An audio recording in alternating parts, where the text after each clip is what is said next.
Libertad de prensa no es solo poder hablar de lo que uno quiere hablar. Es poder hacerlo sin represalias ni hostigamientos. Doctor Silva, planteado así como nos dice el señor fiscal, parecería entonces que cualquier información, cualquier indicio, sobre todo, no sirve para la fiscalía. Si no hay una acusación en firme, si es que hay una investigación aparte, no genera. Y esto de que la fiscalía debe actuar de oficio, ¿cómo funciona? Bienvenido, buenos días. Gracias a Francisco por la invitación. Un saludo cordial a la doctora Mariana Yepes y a la ciudadanía.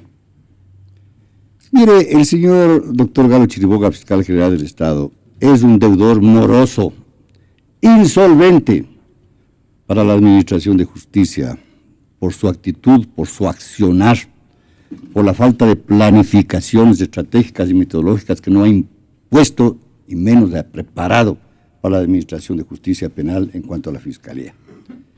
El fiscal ha desoído completamente la letra de la ley que está estipulada en el artículo 195 de la Constitución y el nuevo Código Orgánico, el nuevo Orgánico Integral Penal, sobre sus funciones, sobre sus derechos y sobre sus obligaciones en este mandato, ¿no es cierto?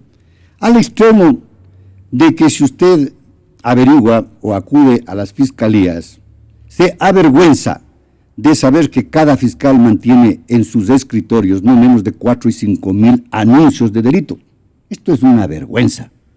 Cuando usted escucha de que sobre 10,000 personas votaron en las últimas elecciones, de cerca de 30,000 detenidos, es una vergüenza en un proceso acusatorio como el actual del Código Orgánico Integral Penal, ¿no es cierto? Entonces, decir que no llegamos a un acuerdo con la Odebrecht significa que era verdad toda la desvergüenza que ha existido, pues, en los funcionarios públicos. Conversaciones. En esas conversaciones habrá ya... El fiscal no tiene por qué mantener ninguna conversación. Su obligación es de aperturar las indagaciones y cuando ya los elementos de convicción han sido suficientes, pues solicitar la convocatoria para audiencia de formulación de cargos. ¿Y cómo en otros países los estados están acordando para que haya la delación que, como ustedes... Porque existen funciones o poderes del Estado como es del judicial, independientes, con mayor respetabilidad, como son el colombiano y el peruano, para hablar de dos. No es que en el país, y esto que quede claro, Francisco, no existen gente y de mucho calado, honorables, inteligencia y preparados como fiscales y jueces, pero una gran mayoría son una cáfila de ignorantes que desconocen no solamente el procedimiento, sino su intención vedada, como el ácido a hacer daños. Entonces, esto tiene que algún momento cambiar. Por ello es que, y aprovecho de la oportunidad, para manifestar que yo me sumo a las expresiones del señor presidente de la República electo, el doctor Moreno. Me sumo. El combate a la corrupción anterior, actual y la que venga, sí, pero no va a poder hacerlo si es que él no toma medidas directas. ¿Pero qué eso significaría? ¿Volver a meter las manos en la justicia? Pero Francisco, yo me he preparado el artículo 141 de la Constitución. Esto fue avalado por el pueblo ecuatoriano. Y en esta disposición manifiesta que el presidente de la República es el jefe del Estado y es el responsable de la administración pública. Responsable de la administración pública. Si los entes de la administración pública, llámese Contraloría, Procuraduría, Consejo, ¿cómo se llama? Consejo de la Judicatura, Defensoría Pública, etcétera, no funcionan, ¿cómo puede dejar de ser responsable en seguir manteniendo esta situación? Hay situaciones, hay leyes, puede acudir a la ley orgánica del servicio público, ¿por qué no? A la misma Constitución, ¿por qué no? No destituirles, no separarles, suspenderles en el ejercicio de sus funciones.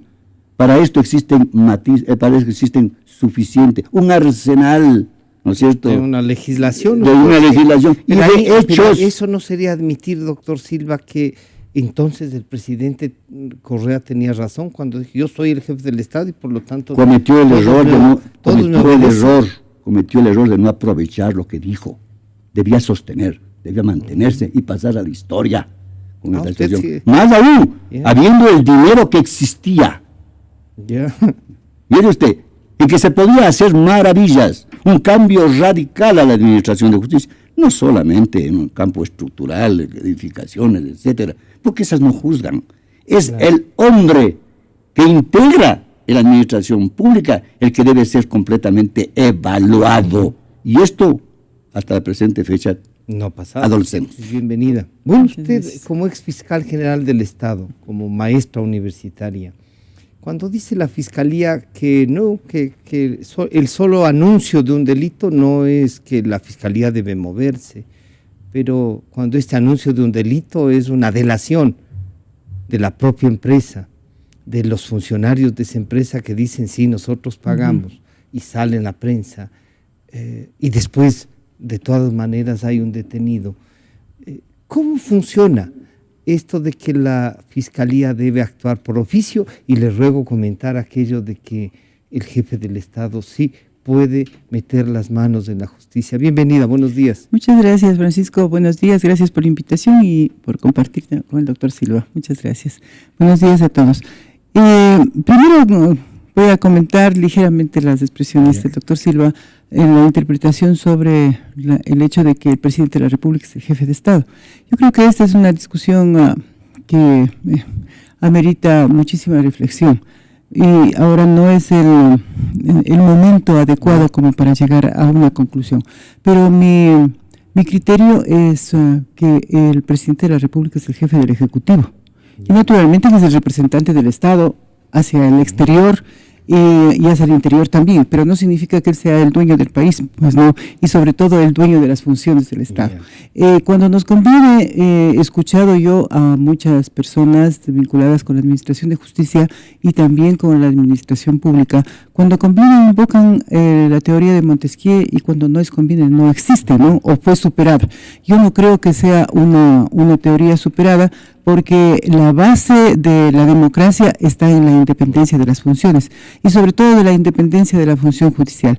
Aquí hemos vivido un tiempo sumamente largo en que la Administración de Justicia no ha podido actuar con libertad, por decirlo menos, frente a casos sumamente escandalosos cometidos por funcionarios públicos o personas vinculadas con el sector público.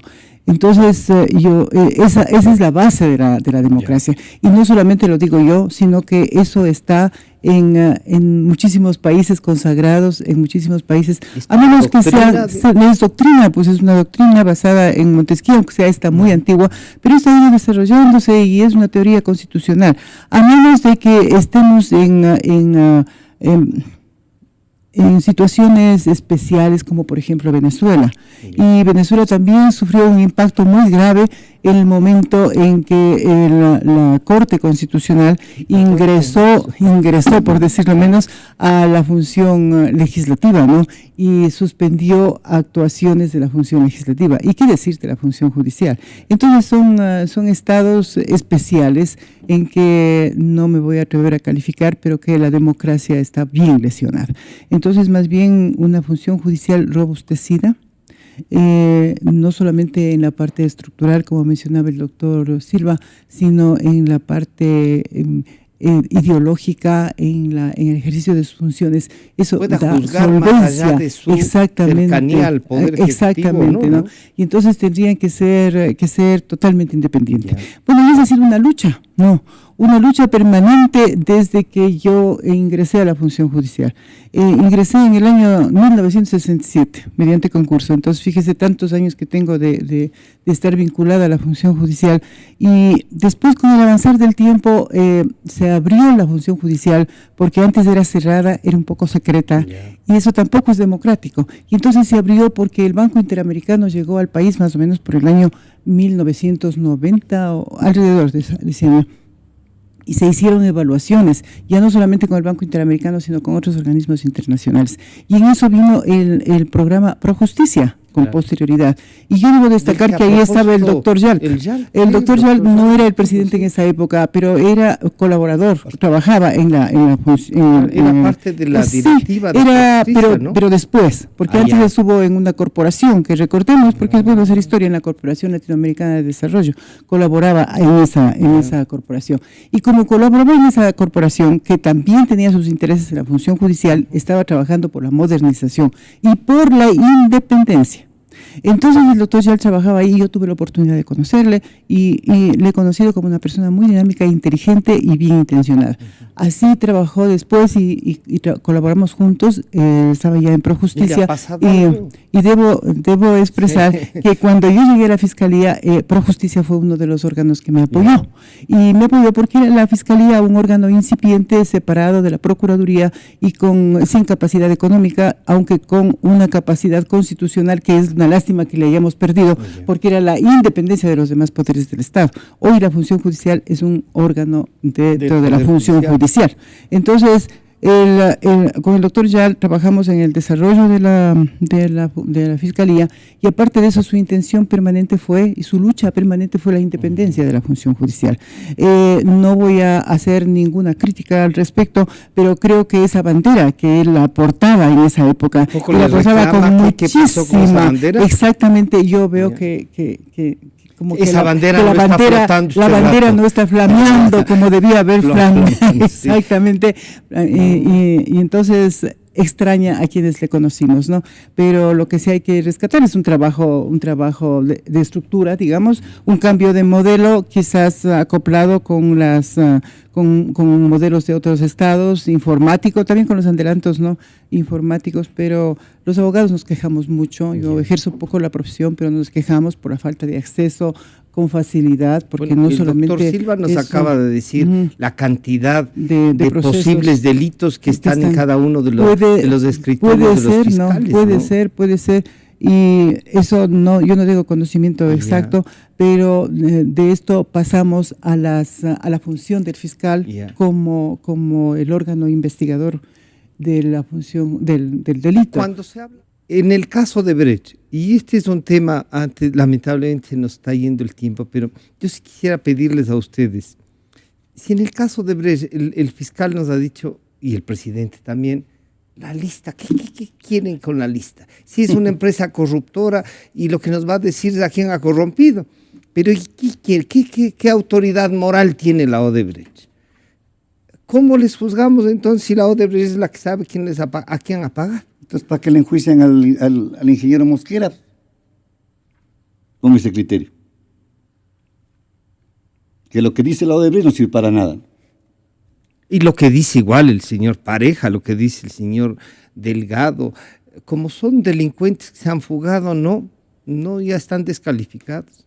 Así conozcan el delito. Los enjuiciados, los que están con orden de prisión, no pueden aportar en la investigación del delito. Por supuesto. Mire, Gonzalo, mire, Francisco, he manifestado y reitero, el papel de la Fiscalía es muy pobre, pobrísimo, y más para asuntos que no quiere investigar o que procura dejar solamente una huella de la presunta investigación. Si se hubiese querido investigar verdaderamente el caso Odebrecht, habría sido ya prudente de que salgan una cantidad de privados de la libertad con este sistema electrónico para que engrosen a su vez el campo penitenciario, quienes han sido delincuentes en este gobierno y que no han merecido una sola indagación y menos una sola resolución. Una que otra. Hablemos una que otra, perdón. Entonces, ¿qué es lo que acontece? Que como dijo la doctora Yepes, estamos acostumbrados a escuchar día a día, ¿no es cierto?, que las páginas nos reporten o nos reseñen los actos de corrupción y no tenemos resultado. y no tenemos resultado. Hay que pensar en que esta clase de delitos, que son económicos todos, desde el peculado, cohecho, concusión, enriquecimiento ilícito, defraudación tributaria, todo eso, hay que pensar, y esto dejo para los nuevos congresistas, en que más allá de la punición que puede ser con otra clase de trabajo, otra clase de enmiendas, la reparación integral. Al Estado le interesa el dinero. No puede jactarse un Contralor General del Estado nuevamente elegido a decir mi función ha sido la más correcta, cuando tiene cientos de millones de dólares que no recupera. No puede jactarse un Procurador General del Estado que solo pierde todas las causas o se allana a muchas de estas. ¿Cuánto dinero ha gastado o ha malgastado en las defensas que al Estado le ha costado? Ahora mismo estamos en una deuda de sobre 1.000 millones de dólares. ¿De dónde va a pagar el Estado quebrado? ¿No es cierto? Cuando no tenemos, ¿no es cierto?, una fiscalía que camina, que funciona, una administración de justicia sometida, que como dije anterior, y vuelvo a repetir, si no fuera por este macizo de oro que mantiene, de funcionarios honestos y capaces, esto se desplomaría ya. Hace rato habría caído. Así es, ¿no es cierto? ¿Cómo puede? Tiene que pensar, Francisco, en esta situación, de que lo que la gente, el ciudadano común y corriente, lo que busca de la administración de justicia no es indulgencia, no es benevolencia. Lo que requiere es acierto y probidad en sus decisiones. Esto enaltece a la administración de justicia. Doctora Mariana Yepes, entonces, ¿hay que reformar el COIP? ¿Será esa una conclusión? ¿O aplicar la ley, buscar un fiscal que, bueno, ya no buscar, tenemos uno que va a venir, ¿no? El doctor Vaca, que esté dispuesto a enfrentar. Este es un tema que a veces se puede convertir en político, pero políticamente creo que conviene luchar contra la corrupción. Que necesariamente no solamente es un tema político, sino que es necesario, porque hemos visto cómo el país ha avanzado en desarrollar la corrupción. Sí, no sé, hay casos, se han especializado. Exacto, porque hay casos escandalosos que antes no se escuchaba, por más que digan no siempre hubo. No, pero no se ha escuchado. No era así tan... sí, no hemos visto, ¿no? Y sobre todo cosas que están quedando y quedando. El tema de este señor Mosquera, yo personalmente creo que es totalmente diferente al tema de Odebrecht, porque la corrupción que se ha producido en el tema de Odebrecht es coyuntural con los contratos, es para alcanzar contratos, porque acá es después de un contrato, que eso habría que averiguar por qué le dieron. ¿Y será un tráfico de influencias? ¿Qué será? ¿Qué será? ¿Por qué le daría? Tal vez, no me atrevo a calificar, no. Entonces habría que ver, pero por conseguir un contrato, por mantener el contrato, es otro tema, de los 33.5 millones de dólares. Y los nombres se mezcla todo, ¿no? Pero es un tema totalmente diferente. Entonces, a lo mejor con esto se quiere lanzar una cortina de humo, ¿no es cierto? Porque ese es un tema que los nombres todavía no han salido, y no han salido oficialmente y por escrito como se pretende. Pero existen elementos por los cuales sí se pudo haber investigado.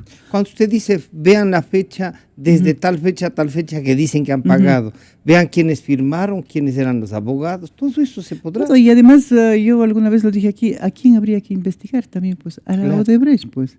Exactamente, a la compañía, para ver cómo ha salido. Dicen que hay exactamente, y aquellas personas que se dice que están involucradas, que se mencionó por parte de los prófugos que ya aquí se indicaron, podrían haberse ya iniciado investigaciones y empezar analizando sus cuentas, ¿no? O sea, trabajo sí existe elementos como para eso. Exactamente. Y está la ley, está el trabajo. Sí. Yo les quiero agradecer a ustedes por acompañarnos, por ayudarnos a entender la aplicación de la ley y por darnos a ratos también un poco de esperanza de que se puede.